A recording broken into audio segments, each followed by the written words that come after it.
میں کبھی کبھی تنہائیوں میں روتا ہوں۔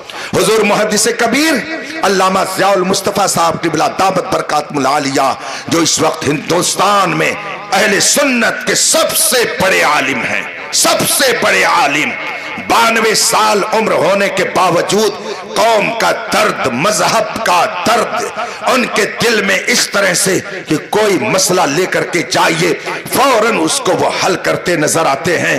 جب NRC کا مسئلہ چل رہا تھا میں نے حضرت کو فون کیا اور تقریباً آدھا گھنٹہ میں نے رو رو کر کے داستان سنائی، حضور یہ ہو رہا ہے، حضور یہ ہو رہا ہے، حضور یہ ہو رہا ہے۔ حضرت نے پوری گفتگو سننے کے بعد فرمایا، مولانا آپ قوم کا رونا رو چکے؟ میں نے کہا جی حضور۔ کہا آپ نے جو کچھ بتایا میں بھی فکر مند ہوں، میں بھی فکر مند ہوں، مگر مولانا یہ بتائیے کیا آپ نے قوم کے اندر بھی کوئی تبدیلی دیکھی؟ قوم میں بھی کوئی چینجنگ آئی؟ میں نے کہا حضور آپ ہی فرمائیں۔ کہا سنیے، پہلے جب اس طرح کی مصیبتیں آتی تھیں مسجد میں اگر 6 نمازی ہوتے تھے تو ان مصیبتوں کے وقت 6 صف نمازی بڑھ جاتے تھے۔ پہلے جب مصیبتیں آتی تھی تو گھروں میں بجائے ٹی وی دیکھنے کے عورتیں قرآن شریف کی تلاوت کرنے لگتی تھیں۔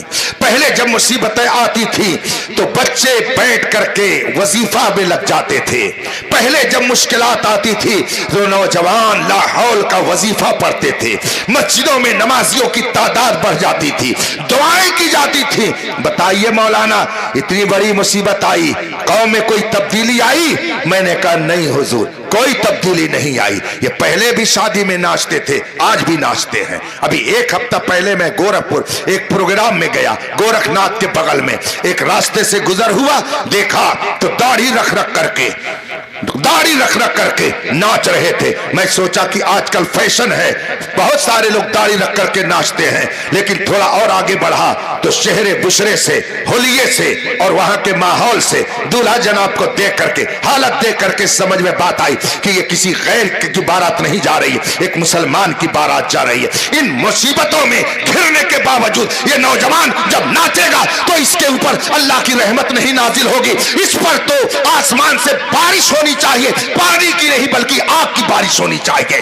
اس لیے کہ جو قوم ان مصیبتوں بھی ناچے گائے عورتوں کو نچائے اس کو اس دنیا میں رہنے کا کوئی حق نہیں ہے۔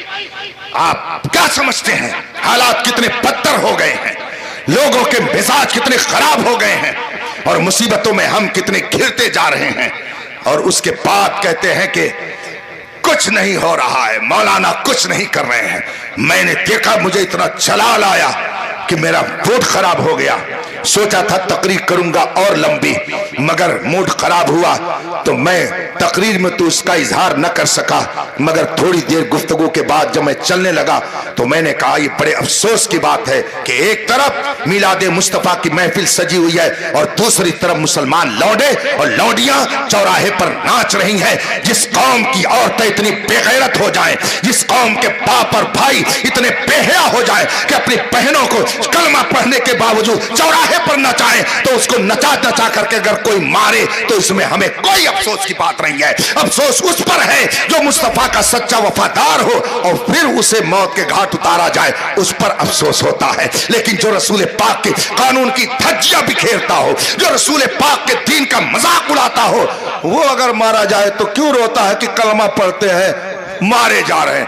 اکبر الہ آبادی بغل کا رہنے والا، اس کا ایک شعر ہے، پڑھ کر کے میں گفتگو ختم کرتا ہوں۔ بات کڑوی ہو گئی میں سمجھ رہا ہوں، لیکن میرے اوپر اس سے کوئی فرق نہیں پڑتا۔ اکبر نے کہا تھا عرض کرتا ہوں خدا سے یا اللہ تو حال دیکھ، سب پیٹ رہے ہیں ہم کو، سب مار رہے ہیں، کوئی گولی مار رہا ہے، کوئی پھالا مار رہا ہے، کوئی تلوار مار رہا ہے، کوئی زبان سے مار رہا۔ عرض کرتا ہوں خدا سے یا اللہ تو حال دیکھ، حکم ہوتا ہے کہ اپنا نامہ اعمال دیکھ، حکم ہوتا ہے کہ اپنا نامہ اعمال دیکھ۔ جگہ جگہ کے تجھے تھک چکے ہنگامے، نشاط لذت خواب گراں بدل ڈالو۔ آپ آنکھ بند کر کے بس آنکھ بند کر کے مسلک اعلیٰ حضرت پر قائم رہیں۔